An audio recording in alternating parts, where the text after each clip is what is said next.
Judul The Road to Muhammad dari Jaldin Rahmat. Nah, yang pertama kita bahas dulu Muhammad secara basar atau secara fisik. Nah, di pendahuluan buku ini Kang Jalal tidak lupa menyertakan profil fisik atau ciri-ciri fisik di dalam diri Nabi Muhammad SAW. Nah, sehingga Rasul SAW juga meriwayatkan hadis yang berbunyi ana basyurum mislukum. Artinya saya dan Anda itu tidak ada perbedaan sama sekali secara basyar tentunya atau secara fisik. Tentu Rasulullah akan sangat berbeda dengan kita secara insan atau secara spiritual. Mungkin secara nas atau secara sosial kita bisa mendekati pengaruh sosial dari Nabi Muhammad, tapi secara insan itu sangat-sangat sulit. Kan ada 3 dimensi dari kemanusiaan itu, yaitu basyar, insan, dan nas. Nah, bagaimana bentuk mata dari Rasulullah? Mata Rasulullah itu tidak bulat dan tidak juga sipit. Jadi ini Rasulullah ini fisiknya pun itu sangat-sangat moderat gitu. Dia sangat-sangat moderat, tidak tinggi-tinggi amat, tapi tidak pendek-pendek amat juga gitu. Dia itu ya kondisi fisiknya sama dengan kondisi fisik orang-orang Arab pada waktu itu. Nah, aroma tubuhnya sangat wangi. Coba bayangkan kalau ada seorang nabi itu yang bau badan atau sakul, kan orang akan tidak fokus kepada dakwah yang diajarkannya. Jadi aroma tubuhnya itu sangat-sangat wangi. Bahkan sunnah yang paling sering dianjurkan oleh Rasul adalah memakai wewangian. Bahkan pula wewangian ini menjadi sunnah muakkad ketika kita melaksanakan sholat, utamanya sholat berjamaah, utamanya lagi sholat Jumat. Gitu. Jangan sampai karena kita tidak mandi 3 hari, waduh, tidak khusyuk orang samping kita ketika kita sholat. Nah, giginya itu tadi sudah saya sebutkan ada tanggal bukan berarti umpungnya. Tanggal itu artinya apa ya? Kalau bahasa Sulawesinya kapang agak bercelah karena tebasan pedang gitu di perang Uhud itu. Nah, langkahnya itu relatif cepat karena dia sangat menghargai waktu. Jadi langkahnya Rasul itu relatif cepat. Beda kita kan, langkah kita kan waduh santai banget gitu, slow gitu, sangat-sangat tidak menghargai waktu. Jadi langkahnya Rasul itu sangat cepat karena menghargai waktu, sebagaimana biasa kita lihat di langkah kakinya orang-orang New York ketika dia pergi ke kantor gitu, berjalan kaki dengan sangat cepat gitu, kurang lebih kayak seperti itu. Nah, rambutnya itu tidak gondrong-gondrong amat juga, tapi juga tidak botak ya. Ini dia tengah-tengah, dia sebahu. Kalau dalam profil yang dicontohkan atau yang digambarkan oleh Jaldin Rahmat dalam buku ini. Nah, Muhammad sebagai sang reformis agung itu namanya atau jiwanya atau kepribadiannya sangat sering dikutip di dalam Al-Quran. Bahkan ada sendiri surah yang memang khusus berbicara tentang Nabi Muhammad SAW. Nah, salah satu yang paling familiar bagi kita yang awam dalam beragama ini, kemudian Rasulullah SAW Al-Quran itu, yaitu ada pada ayat, sungguh dalam diri Nabi Muhammad itu terdapat suri toladan yang agung. Ia sangat lemah lembut kepada sesama manusia. Itu ciri yang sangat menonjol dalam pribadi Muhammad yang disinggung oleh Al-Quran. Bahkan sangat lemah lembutnya Nabi Muhammad ini, Nabi Muhammad biasa dalam tanda kutip loh ya, ditegur oleh Allah Subhanahu wa taala karena sangat lemah lembut gitu. Bahwa sekali-kali kita harus menegasi juga gitu loh, menegaskan diri juga, agak tegas juga gitu. Jadi Rasul ini diajarkan untuk bersikap moderat gitu. Tidak setegas Nabi Musa, tapi tidak selemah lembut Nabi Isa alaihissalam. Jadi dia ini di tengah-tengah. Lagi-lagi dia di tengah-tengah. Bahkan dia menggabungkan maskulinitas dan feminitas dalam satu kejiwaan yang sama dalam hal ini dalam dirinya tentunya. Nah, Nabi Muhammad ini namanya sangat mulia di arasy atau di langit dan dicintai Allah Subhanahu wa taala. Bahkan di dalam pintu gerbang surga itu terukir namanya sehingga membuat Nabi Adam alaihissalam itu bertanya, jika saya nabi pertama, terus siapa nama-nama ini? Nah, disitulah turun ayat mengenai Allah Subhanahu wa taala yang mengajarkan nama-nama kepada Nabi Adam alaihissalam. Karena secara nur atau secara kejiwaan atau secara ruh, Nabi Muhammad SAW lebih duluan diciptakan. Bahkan dia adalah makhluk pertama di alam semesta ini. Nah, kalau kita pakai teori gradasi dari Al-Arabi, Nabi Muhammad ini adalah non materi yang tidak murni dan sempurna gitu. Dia tidak murni karena dia ciptaan. Jadi dia ini ciptaan pertama yang padanya menciptakan segalanya. Nah, sifat jasmani Rasulullah SAW tadi sudah kita gambarkan. Sifat rohani Rasulullah SAW itu sangat lemah lembut di satu sisi, tapi tegas pula di sisi yang lain. Kepemimpinan, misi kenabian di muka bumi menjadi terlihat jelas di dalam hadis yang berbunyi, aku tidak diciptakan untuk mengislamkan seluruh manusia, tetapi untuk menyempurnakan kemuliaan akhlak. Jadi misi kenabian sebenarnya itu akhlak. Dan dimensinya itu dua, yaitu tauhid dan keadilan sosial. Nah, ini yang menurut saya sangat mind blowing ketika melihat susunan Pancasila. Pancasila juga gitu, sila pertama tauhid, sila terakhir itu keadilan sosial. Dan itu sebenarnya misi kenabian. Makanya di buku saya yang pertama, saya menjelaskan di dalam buku Re-Ideologi Pancasila, saya menjelaskan bahwa sebenarnya Pancasila ini mengandung misi-misi profetik.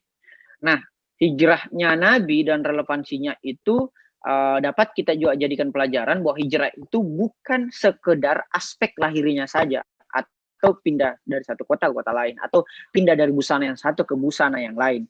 Tetapi semangat dari berhijrah adalah apa saja yang membuat kita meninggalkan atau hal-hal yang sifatnya kurang baik atau buruk ke arah yang lebih baik gitu, atau dari baik ke arah yang sangat baik gitu aja. Kalau acaranya Sayyidina Ali menyebutkan bahwa orang yang merasa dirinya baik itu buruk dan orang yang merasa dirinya buruk itu baik. Itu artinya jika kita mau dikategorikan sebagai orang baik, marilah kita merasa buruk agar kita dapat memperbaiki diri gitu. Sehingga harus ada muhasabah setiap kita sebelum tidur. Nah, Rasulullah ini juga hadir sebagai nabi yang penebar berkah. Kalau saya baca Al-Quran selalu di setiap surah, bahkan salah satu tugas dari kenabian adalah dua sayap tersebut. Dua sayap, yaitu sayap pertama adalah pembawa kabar gembira, dan di sisi lain, di sayap satunya adalah pemberi peringatan. Jadi pembawa kabar gembira agar kita selalu bersyukur, dan pemberi peringatan agar kita selalu bersabar. Pembawa kabar gembira agar kita selalu berharap, dan pemberi peringatan agar kita selalu takut gitu. Jadi takut yang didefinisinya adalah takut kepada Allah Subhanahu wa taala. Nah, Muhammad sebagai seorang nabi juga tidak secara mutatis mutandis atau secara ujuk-ujuk langsung ditunjuk sebagai nabi, karena kalau skenario-nya seperti itu, berarti Tuhan tidak adil dong. Kenapa cuma Nabi Muhammad yang ditunjuk sebagai nabi? Kenapa bukan Muhammad Albar misalnya? Kenapa bukan Ahmad Palli? Kenapa harus Nabi Muhammad SAW? Nah, di dalam buku ini Jaludin Rahmat menjelaskan bahwa upaya Nabi Muhammad untuk menjadi Nabi Muhammad itu adalah sebuah upaya atau ikhtiar yang tanpa kenal lelah, atau sebuah free will gitu. Bukan hanya determinasi yang kebablasan dari Allah Subhanahu wa taala. Sehingga kita di dalam buku, saya ingat sekali dalam resensi buku dan diskusi buku di podcast, yaitu Seni Bersikap Bodo Amat, kita menjelaskan bahwa penderitaan yang kita maknai sebenarnya itulah sumber dari kebahagiaan. Jadi penderitaan plus pemaknaan terhadap penderitaan sama dengan kebahagiaan. Begitupun juga dengan Rasul SAW itu adalah penderita terhebat. Dia menderita sejak kecil, yaitu yatim piatu sejak kecil, bahkan yatim sejak dalam kandungan. Dia dihina ketika dia pertama kali begitu mendapatkan misi kenabian gitu. Dia dihina, dilempari kotoran, dihujat, diasingkan dan sebagainya. Diasingkan selama 2 tahun di lembah Taif. Diembargo, bahkan tidak boleh ada satu komunitas masyarakat pun yang boleh berhubungan secara ekonomi, komunikasi, politik dan sebagainya kepada 72 pengikut Rasul di lembah Taif itu, sehingga Sayyidah Khadijah meninggal di situ. Abu Thalib juga meninggal di situ, temannya, atau ayah dari Ali bin Abi Thalib itu meninggal di situ semua itu di Lembah Taib. Jadi Lembah Taib itu diperingati pula sebagai tahun-tahun kesedihan. Nah, Rasulullah SAW juga bully sebagai seorang yang abtar. Abtar itu artinya terputus karena tidak memiliki anak laki-laki. Dia hanya memiliki anak perempuan, yang seperti yang kita diskusikan di literasi feminis, anak perempuan di masa masyarakat jahiliyah itu dianggap sebagai aib sehingga harus dikubur sejak bayi gitu. Nah, Rasulullah SAW kemudian mendapati perintah dalam Al-Quran, dalam hal ini Quran surat Al-Kautsar, tentang pentingnya untuk mensyukuri berkah dari Allah Subhanahu wa taala. Inna a'tainakal kautsar, sesungguhnya karunia dari Tuhanmu itu teramat besar. Fasali rabbika wanhar, maka sholatlah dan berkurbanlah, atau sholat dan bersedekahlah. Inna saniyaka wal abtar, sesungguhnya mereka lah yang terputus. Jadi abtar itu terputus, bahwa bukan Rasul sebenarnya yang terputus, tapi mereka, karena mereka ini dalam hal ini kaum Quraisy ini memiliki memang anak keturunan, tetapi dari keturunan itu lahirlah keturunan-keturunan yang terlaknat. Misalnya Abu Sufyan membesarkan Muawiyah, Muawiyah membesarkan Yazid, dan seterusnya. Nah, penderitaan para pengikut keluarga Rasul juga itu kita dapati sampai sekarang. Banyak pengusiran teman-teman kita yang bermazhab Ahlul Bait. Bahkan sampai sejak ini pun Muhammad SAW itu masih sering dinistakan. Misalnya di majalah Charles Hebdo, misalnya oleh orang Timur sendiri, dalam hal ini Salman Rushdie. Itu banyak para penista-penista yang masih hidup sampai sekarang juga gitu.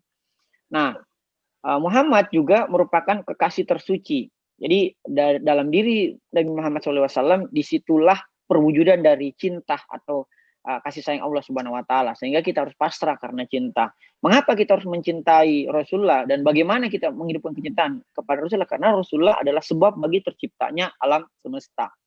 Bahkan mencintai Nabi dan keluarganya itu adalah jalan untuk mempersatukan umat. Nah, buah dari kecintaan kepada Nabi dan keluarganya itu kita mendapatkan keselamatan baik di dunia maupun di akhirat. Bahkan termasuk pula kecintaan para sahabat kepada Rasulullah SAW yang rela meninggal atau rela syahid untuk menyelamatkan Rasulullah SAW. Nah, adapun kewajiban kita kepada Rasulullah SAW salah satunya adalah shalawat, karena Allah dan malaikatnya pun juga bersalawat, dan tentunya mengajarkan atau meneruskan misi kenabian, yaitu menyempurnakan kemuliaan akhlak. Nah, terakhir Muhammad juga sebagai guru termulia. Nah, adapun wisudawan madrasah dari Rasulullah SAW tentunya Ahlul Bait, dalam hal ini mulai dari Sayyidah Fatimah, Sayyidina Ali, dan 11 imam lainnya, misalnya Sayyidina Hasan, Sayyidina Hussein, Imam Ali Zainal Abidin, Imam Muhammad Bakir As-Sadr, Imam Ja'far Shadiq, Imam Ali Ridha, Imam Musa Qasim, Imam Al-Jawad, Imam Ali Hadi, Imam Hasan Al-Askari, hingga kepada keturunan terakhir atau pemimpin akhir zaman, yaitu Imam Mahdi alaihissalam. Itulah wisudawan dari madrasah Rasulullah SAW, termasuk pula Abu Dzar Al-Ghifari dan Salman Al-Farisi. Nah, ini ada cerita menarik tentang Salman Al-Farisi. Kan orang suku Quraisy itu sangat mengandalkan nasabnya atau keturunannya, atau sangat feodal gitu, sangat mengandalkan kepuangannya atau kepuyaannya dan sebagainya gitu. Nah, pernah dalam satu lingkaran para kaum Quraisy itu saling melempar-lempar kebanggaan. Saya ini anak ini, saya anaknya ini, saya anaknya ini, sehingga tiba giliran Salman Al-Farisi. Berdirilah kau Salman Al-Farisi, kau sesungguhnya keturunan siapa? Salman Al-Farisi berdiri karena dia orang Persia. Farisi itu artinya Persia atau orang Iran.